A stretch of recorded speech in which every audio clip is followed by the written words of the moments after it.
রোগ শোক কিংবা বার্ধক্যজনিত স্বাভাবিক মৃত্যু, প্রতিনিয়তই কেউ না কেউ মরছে।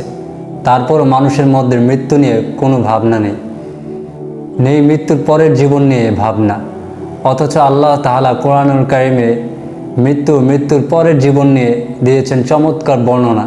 আল্লাহ তাআলা বলেছেন, প্রতিটি প্রাণী মৃত্যুর স্বাদ গ্রহণ করবে, আর অবশ্যই কিয়ামতের দিনে তাদের প্রতিদান পরিপূর্ণভাবে দেওয়া হবে। সুতরাং যাকে জাহান্নাম থেকে দূরে রাখা হবে এবং জান্নাতে প্রবেশ করানো হবে, সেই হবে সফল। আর দুনিয়ার জীবন শুধুই ধোঁকার সামগ্রী। পৃথিবীর এক চিরন্তন সত্য মৃত্যু। এই মৃত্যু নামক শব্দটি কারোর জন্য প্রচণ্ড ভয়ানক, আবার কারোর জন্য সফলতার মানদণ্ড। দুনিয়ার জীবন থেকে আখিরাতের চিরস্থায়ী ঠিকানায় যাওয়ার অন্যতম মাধ্যমও এটি। মৃত্যু পরবর্তী জীবন সম্পর্কে সতর্ক করতে আল্লাহ তাআলা কোরআনুল কারিমে বান্দাকে স্মরণ করিয়ে দিচ্ছেন, তোমরা দুনিয়ার জীবনকে প্রাধান্য দিচ্ছ, অথচ পরকালীন জীবনই উত্তম ও চিরস্থায়ী। আফসোস, হায়রে মৃত্যু! দুনিয়ার প্রতিটি মানুষই প্রতিনিয়ত ঘুম থেকে উঠে, সময়মতো নাস্তা করে, জীবিকা অর্জনে কাজকর্ম করে।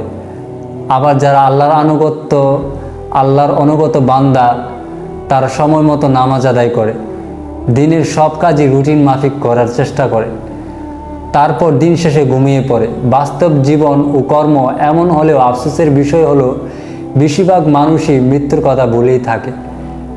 আফসোস, হায়রে মৃত্যু! দুনিয়ার জীবনের ব্যস্ততার ভিড়ে কয়জন মানুষ মৃত্যু ও মৃত্যুর পরবর্তী জীবন নিয়ে ভাবে? মানুষ তার ব্যক্তিগত, পারিবারিক, সামাজিক, বিশেষ করে আর্থিক ও ভবিষ্যৎ নিয়ে এত বেশি ব্যস্ত থাকে যে মৃত্যুর পরবর্তী জীবনটাকে বেমালুম বলেই থাকে। অথচ দুনিয়ার জীবনে সফলতার যেমন নিশ্চয়তা নেই, আবার দারিদ্র্যের কষাঘাতেই জীবন যাবে এমনটি নিশ্চিত না হলেও মৃত্যু যে ঘটবে তা সুনিশ্চিত। আর তা নিয়ে বেশিরভাগ মানুষ বেখেয়াল। একথা সুস্পষ্ট ও সত্য, মানুষের মৃত্যু হবে। যে মৃত্যু নিয়ে তাদের নেই কোনো টেনশন, নেই কোনো ভাবনা। আর মুমিন বান্দার প্রধান কাজ ও দায়িত্ব হচ্ছে বেশি বেশি মৃত্যুর কথা স্মরণ করা। মৃত্যুর স্মরণই মানুষকে দুনিয়া ও পরকালের সফলতার শীর্ষে পৌঁছে দেবে। মনে রাখতে হবে, দুনিয়া ক্ষণস্থায়ী, পরকালই চিরস্থায়ী। কেননা পরকালের তুলনায় দুনিয়ার অবস্থান কিংবা সময়কাল খুবই সামান্য।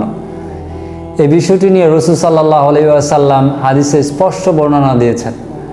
রাসূল সাল্লাল্লাহু আলাইহি ওয়াসাল্লাম বলেছেন, আল্লাহর শপথ, দুনিয়ার সময়কাল পরকালের তুলনায় অতটুকুই, যেমন তোমাদের কেউ তার এ আঙ্গুলটি সমুদ্র পানিতে ভিজিয়ে দেখলে যে কতটুকু পরিমাণ পানি এতে আঙ্গুলের অগ্রভাগে লেগেছে।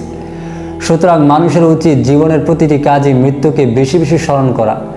মৃত্যুর স্মরণই মানুষকে দুনিয়ার সব খারাপ ও অন্যায় কাজ থেকে ফিরে রাখতে সক্ষম। আর পরকালকে সুন্দর করতে এক কার্যকরী টেকনিক।